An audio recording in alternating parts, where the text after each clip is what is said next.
Bonsoir à tous les amis, donc bienvenue dans ce débrief du match Nantes, OM Nantes. Vous venez d'assister à l'aftermatch sur OM Flash News.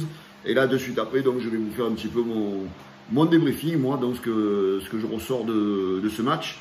Donc ce qu'on ressort de ce match, l'OM 7 points sur 9 en 3 journées. Donc on peut le voir que de satisfaisant ce résultat. Donc comptablement l'OM fait l'essentiel. Donc sur le match de ce soir, l'OM a gagné. L'OM a gagné 2-1. Après, bon, vous avez des gens qui sont contents, des gens qui ne sont pas contents. Et avant d'aller dans l'analyse de ce match, je voudrais un petit peu revenir sur un truc qui me gonfle, parce qu'en fait, on est reparti comme la semaine dernière sur des débats interminables. Donc l'année dernière, en début de saison, et ça a duré toute la saison, c'est Sampaoli qui s'est fait déchirer de tous les côtés par les 45 millions d'entraîneurs qu'il y a en France. Et là, c'est pareil, ce soir, c'est Tudor depuis le début de la saison. Les gens prennent en grippe Tudor. Tout ça parce que, bon, en début de saison, il a été un peu démonté par les médias parisiens qui ont inventé des histoires sensément sur du relationnel avec les joueurs, patin couffin. Moi, ce que je vois, c'est que ça se passe bien avec les joueurs, qu'il est en train de mettre sa petite méthode en place. Voilà, donc laissons-le travailler, arrêtez certains de toujours critiquer ses choix. C'est lui l'entraîneur de l'OM, c'est lui qui a ses diplômes. Nous, on est des dégueux, on n'a pas des entraîneurs, on n'a pas des diplômes pour entraîner des clubs comme l'Olympique de Marseille. Donc arrêtez de vouloir faire les entraîneurs. C'est lui qui fait ses choix. Et jusqu'à présent, ses choix, ils sont gagnants. Comme Sampaoli l'année dernière, il a fait ses choix et ils étaient gagnants. Voilà. Donc sur le match de ce soir, eh ben, l'OM, bon, on a eu quelques difficultés à battre ces Nantais, hein, qui nous ont quand même mis en difficulté plusieurs fois. Quand on regarde un petit peu les statistiques du match, eh ben, ils ont tiré quasiment autant de fois que nous au but. Donc le match de Alexis Sanchez, premier match réussi au Stade Vélodrome, on voit de suite que c'est la patte d'un grand joueur. On voit que c'est un joueur qui a une grosse expérience, un joueur qui a un talent fou. Un joueur, on n'est pas étonné de la carrière qu'il a fait en fait.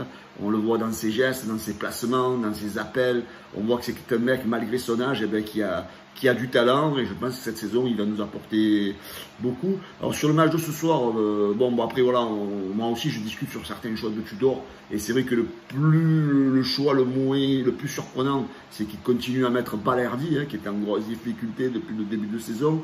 Enfin, quand est-ce que tu vas mettre Touré? Parce que c'est vrai que Touré, comme on l'a dit depuis le début, n'a jamais été trop dégueulasse sur les matchs de préparation. Alors, Gigot d'Agneau, ce soir, je ne sais pas ce que tu as voulu nous faire à 10 minutes de la fin. Tu nous fais une faute inadmissible dans la surface. Tu ceintures le mec et tu sais très bien qu'il va y avoir penalty. Donc, moins 2, tu nous coûtes 2 points. Heureusement que ton collègue côté nantais qui est pas bon, là, le Palois, eh ben, il fait sa petite bévue, il fait le CSC, et donc ça nous permet malgré tout de gagner ce match. Voilà, moi dans l'ensemble, Guendouzi, il a été un peu en dessous ce soir, mais bon, on va pas trop l'accabler parce qu'il n'était pas trop dans son rôle non plus. Il a été souvent, je vais dire, assez mauvais dans les dernières passes.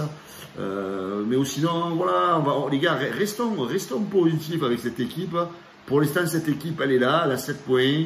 Arrêtez de vouloir toujours mettre un tel à la place d'un tel, un tel à la place d'un tel. Voilà, le seul truc qu'on peut discuter en ce moment, c'est Bamba Dieng qui est pas sur la feuille de match. Donc j'espère que ça va se rétablir tout ça, qu'une fois que le mercato sera terminé, s'il ne part pas, ben, j'espère que Tudor le fera jouer. Donc parce que j'aimerais bien voir un Sanchez associé à un Dieng ou à un Suarez, parce que ce petit Suarez, il a encore fait quand même une entrée intéressante. Pour moi, c'est plus intéressant que Milik. Milik qui est un joueur quand même assez lent.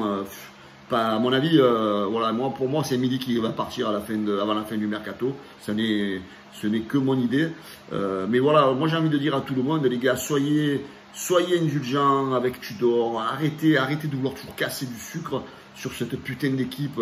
Soyez supporters jusqu'au bout, les gars, dans la défaite, dans la victoire. Arrêtons de vouloir toujours tout casser, tout jeter à la poubelle à chaque match.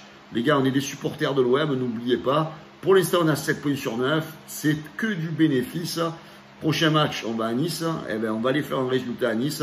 Et au moins, Tudor, vous allez voir, il va être jugé dans un gros match. Et je peux vous dire qu'on va aller gagner à Nice, les gars. Allez, ciao les amis, bonne semaine à tous et allez l'OM et n'oubliez pas de supporter cette équipe. Ciao les gars.